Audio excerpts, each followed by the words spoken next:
News కు స్వాగతం. ముందుగా హెడ్లైన్స్. భారత్ ధమ్ము పహల్గామ్లో ఆశ్చర్యకర దృశ్యం.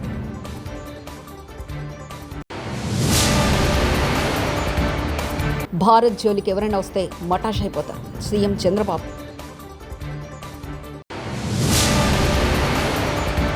పార్టీ జిల్లా అధికార ప్రతినిధులు, అనుబంధ విభాగాల రాష్ట్ర అధికార ప్రతినిధులతో వర్క్షాప్. జత్వానీ కౌంటర్ కేసు ఒక దుష్ట సాంప్రదాయానికి రోల్ మోడల్ మనోహర్ రెడ్డి. 26 మంది ప్రాణాలను బలిగొన్న విధ్వంసర ఉగ్రవాద దాడి జరిగిన కొన్ని రోజుల తర్వాత పహల్గామ్లో ఎవరు ఊహించిన దృశ్యం ఆవిష్కృతమైంది. భారీ సంఖ్యలో పర్యాటకులు జమ్మూ కాశ్మీర్లోని పహల్గామ్ లోయకు చేరుకున్నారు. అక్కడ క్రమంగా టూరిస్టుల సంఖ్య సాధారణ స్థితికి చేరుకుంటుంది. మునుపటితో పోలిస్తే పర్యాటకుల సంఖ్య కొంత తగ్గినప్పటికీ ఈ ప్రాంతం మరోసారి దేశీయ, అంతర్జాతీయ సందర్శకులతో అలరారుతుండడం విశేషం. ప్రధానమంత్రి నరేంద్ర మోదీ అమరావతి రాజధాని పునర్నిర్మాణ పనులు ప్రారంభోత్సవానికి విచ్చేస్తున్న నేపథ్యంలో మచిలీపట్నంలో మంత్రులు, ఎమ్మెల్యేలు మీడియా సమావేశం నిర్వహించారు. మచిలీపట్నం కలెక్టరేట్లో ప్రధాని పర్యటన ఏర్పాట్లపై మంత్రులు వంగలపూడి అనిత, కొల్లు రవీంద్ర, జనార్దన్ రెడ్డి, వాసంశెట్టి సుభాష్ జిల్లా ఎమ్మెల్యేల సమీక్ష నిర్వహించారు. ఈ సందర్భంగా మంత్రులు కొల్లు రవీంద్ర, వాసంశెట్టి సుభాష్, బీసీ జనార్దన్ రెడ్డి మాట్లాడుతూ మే 2న జరిగే అమరావతి నిర్మాణ పునఃప్రారంభ పనులకు ప్రధాని నరేంద్ర మోడీ శంకుస్థాపన చేయనున్నారని తెలిపారు. హైదరాబాద్లో 14 నెలల్లో హైటెక్ సిటీ పూర్తి చేశాం. భవిష్యత్తు అంతా ఐటీదేనని అప్పట్లో పిలిపించానని ముఖ్యమంత్రి చంద్రబాబు నాయుడు అన్నారు. సోమవారం విట్ కాలేజ్లో వి లాంచ్ ప్యాడ్లో 2025 స్టార్టప్ ఎక్స్పో కార్యక్రమంలో ఆయన పాల్గొన్నారు. ఈ సందర్భంగా Mahatma Gandhi block, VV Giri block, Durgabai Deshmukh block నూతన భవనాలను ఆయన ప్రారంభించారు. ఈ సందర్భంగా సీఎం చంద్రబాబు మాట్లాడుతూ ప్రపంచంలో ఎక్కడికెళ్ళినా భారతీయులు ఉంటారని, అందులో అగ్రస్థానంలో తెలుగువారు ఉంటారని అన్నారు. తెలుగు వాళ్ళ జనాభా 5%, ఐఐటీలో సీట్లు మాత్రం 20% మనోలవి అని వ్యాఖ్యానించారు. భవిష్యత్తు ఏ విధంగా ఉంటుందో ఆలోచిస్తే ఆ రోజు నాకు అనిపించింది ఐటీకి భవిష్యత్తు ఉంది, అందిపుచ్చుకోవాలనే ఉద్దేశంతో నేను ఆ రోజు ప్రారంభించాను. కనీసం ఈరోజు ఇక్కడికి వస్తే ఒక విట్ ఉంది, ఒక ఎస్ఆర్ఎం ఉంది, అనేక కాలేజీలు ఉన్నాయి. ఆ రోజు ఇవన్నీ కూడా ఏమీ లేవు. హైదరాబాద్లో ఏ విధంగా టెక్నాలజీ ప్రమోట్ చేయాలని బ్రెయిన్ స్టార్మింగ్ పెడితే ఆ రోజు ఒక ఆలోచన వచ్చింది. ఆ ఆలోచనలో పుట్టిందే హైటెక్ సిటీ. 14 నెలల్లో హైటెక్ సిటీ పూర్తి చేశాం. ఐటీకి ప్రాధాన్యత ఇచ్చాం. ప్రపంచంలో ఉండే కంపెనీస్ అన్నీ తీసుకొచ్చాం. మన తెలుగు వాళ్ళైతే నేను ఒక మాట చెప్తే చూసి రమ్మంటే చూసి రావడమే కాదు, కాల్చి పని చేసుకొని తిరిగి వస్తున్నారు తప్ప ఎక్కడా వెనకబడరు. ఆ రోజు నేను ఒక పిలిపిస్తే తల్లిదండ్రులకు ఒక పిలిపించాను. భవిష్యత్తు ఐటీది, మీ పిల్లల్ని బాగా చదివించండి. మీరు ఎంత ఆస్తి ఇచ్చారనేది ముఖ్యం కాదు, మీరు బాగా చదివిస్తే మీరు. కేసీఆర్ కన్నుపడడం వల్లనే ఎస్ఎల్బీసీ టన్నెల్ కూలిపోయి పనాగిందని మంత్రి కోమటిరెడ్డి వెంకటరెడ్డి, నేను, ఉత్తమ్ కుమార్ రెడ్డి, రాజగోపాల్ రెడ్డి, రఘువీరెడ్డి అనుకుంటే నిన్నటి కేసీఆర్ సభ కంటే డబుల్ జనాలతో సభ పెడతామంటూ మంత్రి కోమటిరెడ్డి వెంకటరెడ్డి వ్యాఖ్యానించారు. దీంతో డబల్ మీటింగ్ పెడతాడట. ఎస్ఎల్బీసీ సొరంగం అడగగానే నన్ను అమెరికా పంపించి ముఖ్యమంత్రి గారితో మాట్లాడి ఆ మిషన్ బేరింగ్ పార్ట్ కూడా తెప్పించడం జరిగింది. అది వచ్చి ఇప్పుడు ఫిట్ అవుతున్నది. అటు సైడ్కి వెళ్ళి స్టార్ట్ చేసాం.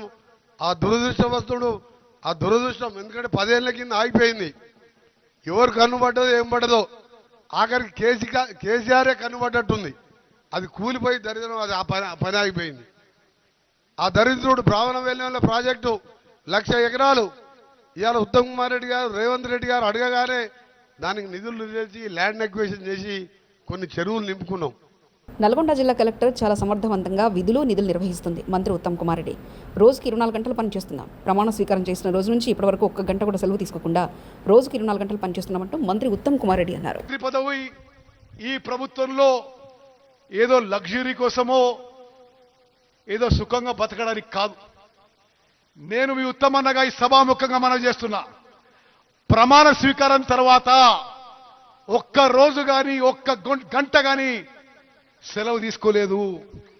24 గంటలు 365 రోజులు తెలంగాణ ప్రజలకి, ప్రత్యేకంగా ఉమ్మడి నల్గొండ జిల్లా ప్రజలకి ఏ విధంగా ప్రభుత్వం ద్వారా మెరుగైన సేవలు అందించాలో నిరంతరం కష్టపడుతున్నాం, కృషి చేస్తున్న విషయం కూడా ఈ సభాముఖంగానే మనం చేస్తున్నాం. నల్గొండ జిల్లా కలెక్టర్గా చాలా సమర్థవంతంగా తమ నిధులు నిర్వహిస్తున్న మరి జిల్లా కలెక్టర్ ఈలా త్రిపాఠి గారు. పాకిస్తాన్ను హెచ్చరించిన అసదుద్దీన్ ఓవైసీ పాకిస్తాన్ ఐఎస్ఐఎస్ లాంటిదని, పాకిస్తాన్ అమాయకులను చంపితే ఏ దేశం మౌనంగా ఉండదు. పాకిస్తాన్ ఉగ్రవాదులు నా భారతదేశంలో అమాయకులను చంపేశారు. పాకిస్తాన్ దగ్గర అణుబాంబులుంటే మేం భయపడమంటూ అసదుద్దీన్ ఓవైసీ వ్యాఖ్యానించారు.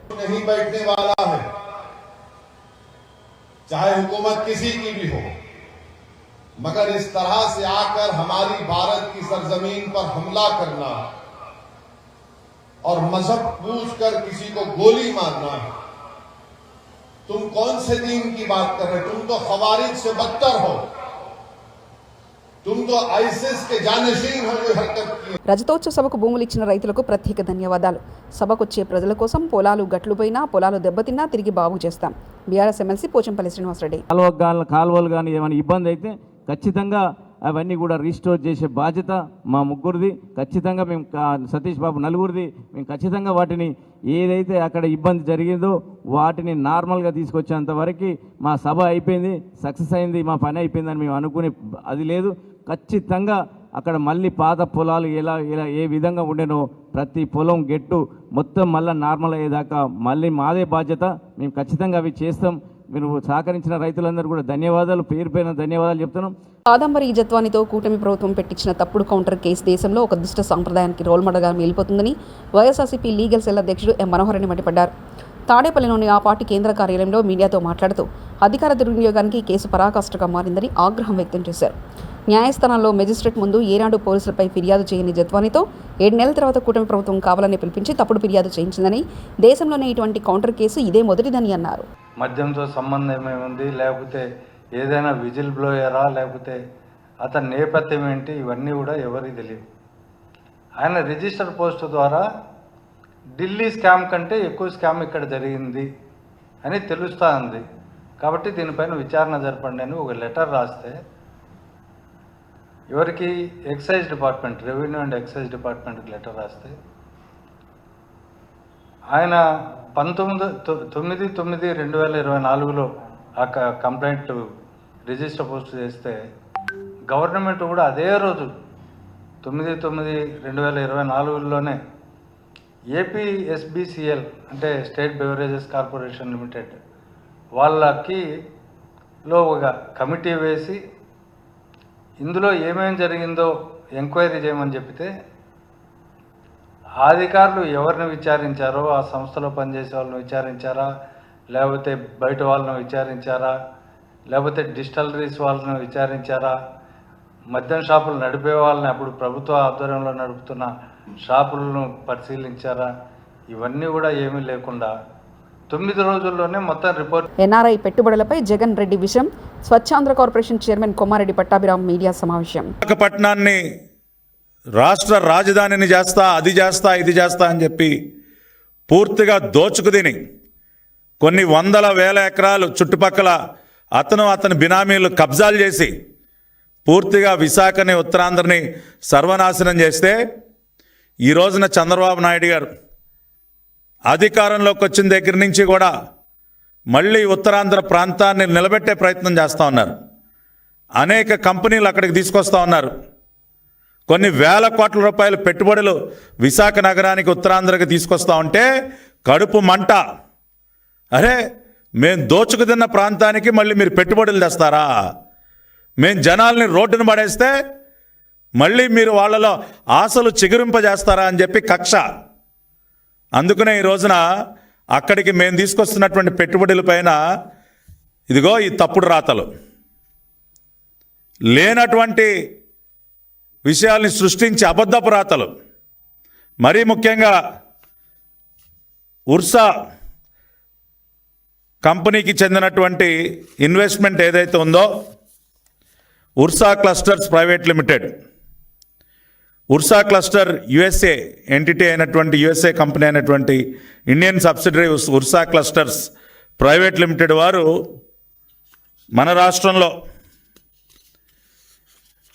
వాళ్ళు దాదాపుగా 5,196 కోట్ల రూపాయల పెట్టుబడి, 2,500 మందికి ఉపాధి కల్పించడం కోసం అక్కడ ఒక డేటా సెంటర్ని, ఐటీ ఆఫీసుని నెలకొల్పడానికి వారు ముందుకొచ్చి జగన్ 3 రాజధానుల పేరుతో అమరావతిపై కుట్రలు చేశారని మండిపడ్డారు.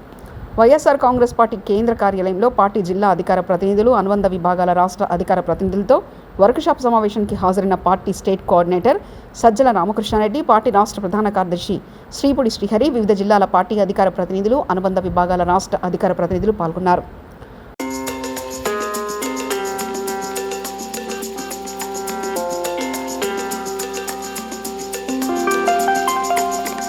సంగారెడ్డి జిల్లా హత్నూరా మండల కేంద్రంలో భూభారతి అవగాహన సదస్సు కార్యక్రమంలో పాల్గొన్నారు. తెలంగాణ రాష్ట్ర అటవీ, దేవాదాయ, ధర్మాదాయ, పర్యావరణ శాఖ మంత్రి Konda Surekha, TGIII chairman Nirmala Jaggareddy, Medak MP Raghunandan Rao, జిల్లా కలెక్టర్ క్రాంతి వల్లూరు, సంబంధిత అధికారులు పాల్గొన్నారు.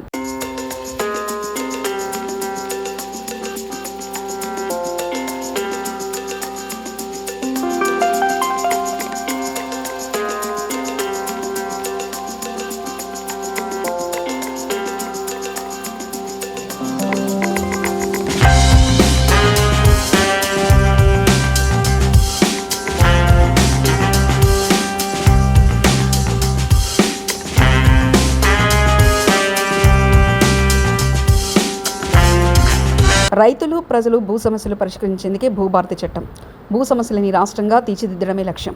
తెలంగాణ ప్రజాప్రభుత్వం తీసుకొచ్చిన భూభారతి దేశానికి రోల్ మోడల్ అని అటవీ, దేవాదాయ, పర్యావరణ శాఖ మంత్రి కొండా సురేఖ అన్నారు. సోమవారం హత్నూరా మండలంలోని మంగపూర్ గ్రామంలో ప్రైవేట్ ఫంక్షన్లో భూభారతి అవగాహన సదస్సుకు అటవీ, దేవాదాయ, ధర్మాదాయ, పర్యావరణ శాఖ మంత్రి కొండా సురేఖ, మెదక్ ఎంపీ రఘునందన్ రావు, పట్టభద్రుల MLC Anjareddy, TGIIC chairman Nirmala Jaggareddy, జిల్లా కలెక్టర్ క్రాంతి వల్లూరులతో కలిసి పాల్గొన్నారు. అందించడానికి రెవెన్యూ యంత్రాంగం మీదనే రెస్పాన్సిబిలిటీ అన్నది కూడా పెట్టడం జరిగింది. అలానే నిషేధిత జాబితాలో ఎవరైనా పాస్బుక్స్ పొందినట్లయితే భూభారతి పోర్టల్లో మీరు కంప్లైంట్ చేయొచ్చు. CCLA గారికి అవి సరిచేసే అధికారం ఇవ్వడం జరిగింది. ఈ విధంగా ఏవైతే క్షేత్రస్థాయిలో రైతులు ఎదుర్కొంటున్న సమస్యలు ఉన్నాయో అవన్నీ కూడా ఏడాది కాలం పాటు పరిశీలించి వాటన్నింటినీ కూడా పరిష్కారం చూపించే విధంగా కొత్త చట్టం ఏర్పాటు చేశారు. రైతులందరూ కూడా ఈ కొత్త చట్టాన్ని అర్థం చేసుకొని అవగాహన పెంచుకొని మీరు సద్వినియోగం చేసుకుంటారని కోరుతున్నాను. అలానే రెవెన్యూ యంత్రాంగం కూడా దేశం మొత్తం కేసీఆర్ బహిరంగ సభ వైపు చూస్తుంది. దేశ రాజకీయాల్లో రజతోత్సవ సభ నిలిచిపోవడం ఖాయం. బీఆర్ఎస్ పార్టీ 25వ రజతోత్సవ సందర్భంగా సంగారెడ్డి పట్టణం మల్కాపూర్ గ్రామంలో బీఆర్ఎస్ పార్టీ జెండా ఎగురవేసిన సంగారెడ్డి జిల్లా బీఆర్ఎస్ పార్టీ జిల్లా అధ్యక్షులు MLA Chinta Prabhakar. BRS party 25వ రజతోత్సవ సభకు సంగారెడ్డి నియోజకవర్గం నుంచి పెద్ద ఎత్తున బయలుదేరడం జరుగుతుంది. కేసీఆర్కు తెలంగాణకు పేగుబంధం, చావు నోట్ల తలపట్టి ప్రత్యేక తెలంగాణ సాధన కోసం కృషి చేసిన వ్యక్తి కేసీఆర్.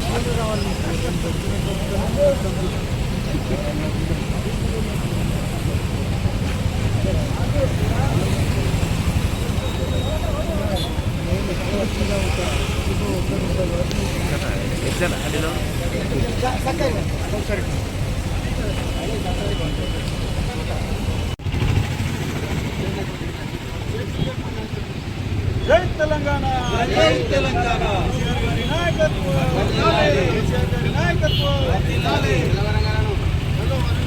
వరంగల్ లక్షలాదిగా వచ్చిన ప్రజలు సభను విజయవంతం చేసిన అందరికీ పేరు వీరిన కృతజ్ఞతలు తెలియజేసిన మాజీ chief whip BRS party Hanamkonda జిల్లా అధ్యక్షులు దాస్యం వినయభాస్కర్. ఆయన మాట్లాడుతూ 60 సంవత్సరాల తెలంగాణ కళను సాకారం చేసింది కేసీఆర్. దేశంలోనే తెలంగాణను అన్ని రంగాల్లో అగ్రగామిగా నిలిపింది కేసీఆర్. లక్షలాదిగా వచ్చిన ప్రజలు సభను విజయవంతం చేసిన అందరికీ పేరు పేరున కృతజ్ఞతలు తెలిపారు. 14 ఏళ్ల పాటు తెలంగాణ అంతా తిరిగారు. అనువనున క్షుణ్ణంగా తెలుసుకున్న వ్యక్తి. 10 ఏళ్ల పాలనలో తెలంగాణను అన్ని రంగాల్లో దేశాన్ని అగ్రభాగాన నిలపడం జరిగింది. ఈ సందర్భంగా అన్నాడు, దేశంలో ఎక్కడ లేని విధంగా ఏ పార్టీ కూడా నిర్వహించలేని సభను బీఆర్ఎస్ పార్టీ నిర్వహించి ఆ సభను సక్సెస్ చేసినటువంటి సభ్య వర్గాల ప్రజలకు బీఆర్ఎస్ పార్టీ తరఫున పేరు పేరున కృతజ్ఞత ధన్యవాదాలు. చాలా ఘోరంగా విఫలమయ్యారు. ఎందుకంటే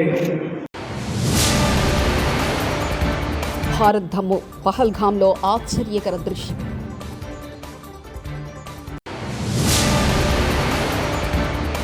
భారత్ జోలికి ఎవరైనా వస్తే మటాష్ అయిపోతారు CM Chandrababu.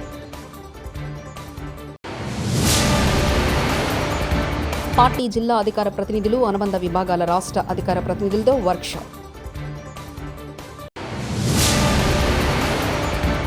Jethwani counter case ఒక దుష్ట సాంప్రదాయానికి రోల్ మోడల్. మనోహర్ రెడ్డి. ఇవి బులెటిన్ విశేషాలు.